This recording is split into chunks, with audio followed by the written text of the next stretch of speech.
everyone, hope you're doing well. Welcome back to another episode of CS:GO News. A lot of great stories in today's episode. All of those stories will be time marked down below for your convenience. And first off, I do want to talk about the first ever PGL Souvenir Dragonlord has been dropped just yesterday, and it was in factory new condition. As of right now, I'll show you guys screenshots on screen, worth right around $30,000. Probably a bit of an over-evaluation because it is the first Dragonlord to be dropped, and it was in factory new condition. Unfortunately enough, though, for the owner, it was actually an MSL gold sticker. I say unfortunately, but I really don't feel bad for the guy, but it still is worth tens of thousands of dollars as of right now. With our lack of Cobblestone packages out there, it's the only one, and probably will be the only one for a couple days here at least, because we've only played Cobblestone a slim number of times so far, so there's not very many packages out there as of right now. But going forward, it probably will drop off drastically in price, but I don't feel bad for the guy. It still was a sick weapon drop to see there. Now, a big question out there as well is, can you manipulate the souvenir market? Because unlike other years in the past, there are actually similarities between the souvenir stickers and the actual gold autograph stickers that were dropped. Actually, in this major itself, there are no differences. So the gold autograph stickers you guys see on your souvenir weapons are the exact same as the gold autograph stickers on the market, but there's one reason and one thing stopping you from actually being able to change the op Dragonlord that was dropped there, or other souvenir weapons out there. So you cannot manipulate the weapons, because I'll show you guys the weapon again on screen. You guys can see the MVP of that current round where the package was dropped, or this particular package was dropped, was MSL. So you see his gold autograph sticker, and right next to that you see the team he played for, also in gold. That was the Team North gold sticker, and that is the one reason why you guys cannot change weapons or manipulate them to actually have, let's say you could put a Kenny S sticker or a Stewie 2K or a Fallen sticker on that Dragonlord to make it seem more valuable. You cannot do that because it would not match the team logo, and geniusly enough by Valve here, by their creators, you cannot actually open gold team logos, and that is why, because you cannot manipulate the souvenir packages that way. So the one thing we're keeping you from actually being able to change the weapon itself are the gold team stickers, which you cannot unbox anywhere, and that is why you guys cannot actually change those weapons and overvalue them. So that's kind of a protection system by Valve, and kind of a genius one at that. Now, moving off of that, speaking of Dragonlords and higher tier items, I do want to talk about PhantomL0rd. I talked about his return a long time ago. He cleared off a lot of his social media on his Snapchat, Facebook, and Twitter. He began posting things like 1 year, the truth is coming. We thought he was going to come back and actually talk about the truth behind what happened and why he chose to do the gambling scandal. And then today, this morning, we were surprised with such a great joy of this world, and PhantomL0rd did post a video on his channel. I'll show you guys a screenshot of what was actually in the video and the dislike bar. Of course, many people hating on him for that. I don't blame you guys at all, but I will now play a short clip of what actually happened in that video, and I'm pretty confused, to say the least. Hello YouTube, you might not see who I am. If you look closer, you might see it. PhantomL0rd. Does that ring a bell?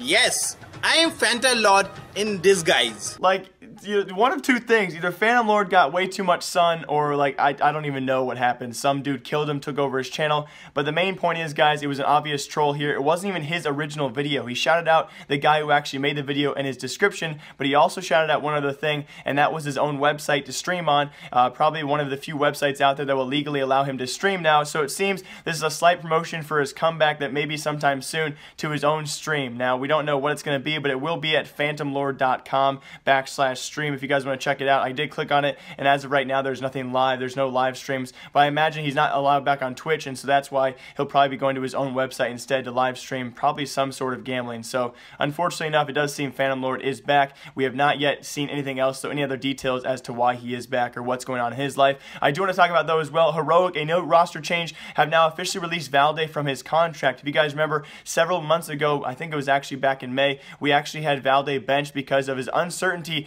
with the team in the future. He actually kind of made it sound like he wanted better things in the future, which you really can't blame a good player for, and they did go ahead and bench him for Trick Esports player. Trick Esports got rid of their roster at the beginning of the summer, and they actually signed one of their former members, EasyTag, to replace him. He was actually stood in for first by Cadian, many of you guys know about that, and then EasyTag permanently replaced him, and Valde's been on the bench for a good couple months now, and he has now officially been released. So look out soon in the future, another great player out there like former Liquid Pimp. We have a lot of free market players out there right now who should be signed sometime soon. Maybe North, maybe other teams out there have interest. I'm sure he'll be signed in the near future. In this next segment, I want to talk about, guys, if you ever comment something down below, a question or a concern, and it gets a lot of thumbs up, I will definitely answer that question as much as I can. And I actually had a comment on yesterday's video that asked me, where is FNX, Jake? And so if you guys ever have a question for me, please leave a comment down below, and if it gets a lot of thumbs up, and I will probably see it, I will definitely answer that. So for where is FNX, if you guys remember the trade, of course, FNX for Phelps, the SK Immortals trade there, it was actually shortly after that, back in mid to late late May where FNX was benched by Immortals and put on their inactive roster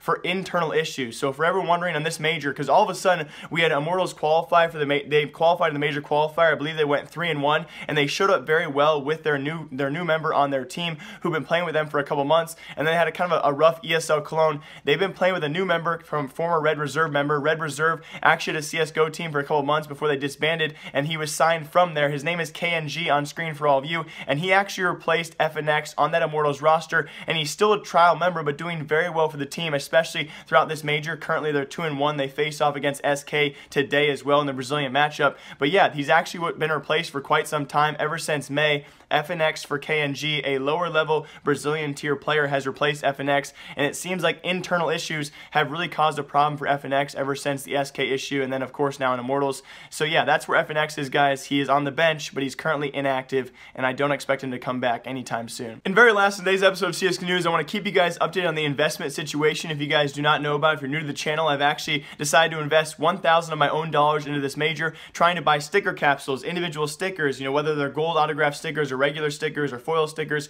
whatever it might be. There also souvenir packages, other weapons as well. I'm trying to invest my $1,000 and actually double my money and show you guys the proof of that. So it's gonna be a long-term project, obviously going to go on for the next 4 to 5 months as prices do steadily rise on stickers. But I want to update you guys on the Cobblestone situation, the lack of Cobblestone so far. We talked about the first ever, you know, the factory new Dragonlord from PGL that has been dropped so far, and the lack of Cobblestone cases definitely adds to the value of that weapon. As of right now, if we look back to our last major at E-League Atlanta, we saw Cobblestone played 12 times throughout group stages and 2 more times additionally in the playoffs. As of right now, though, for PGL Krakow, we have seen Cobblestone a total through the second to last day of group so far only 4 times. So it makes sense why Cobblestone cases and prices have been additionally high so far, but I do plan on buying them if they do go to a right price. I won't tell you guys what price my buy price is, but again, we're really curious to see how many times we actually do play Cobblestone. I will give you guys one piece of advice though as of right now. If you ever see train packages go down below $1.50 or right around there, I would advise buying them, and I'm going to buy them myself, but don't take my word for it. But I do imagine that's probably a good investment to buy train packages around $1.50. They usually go up to above $3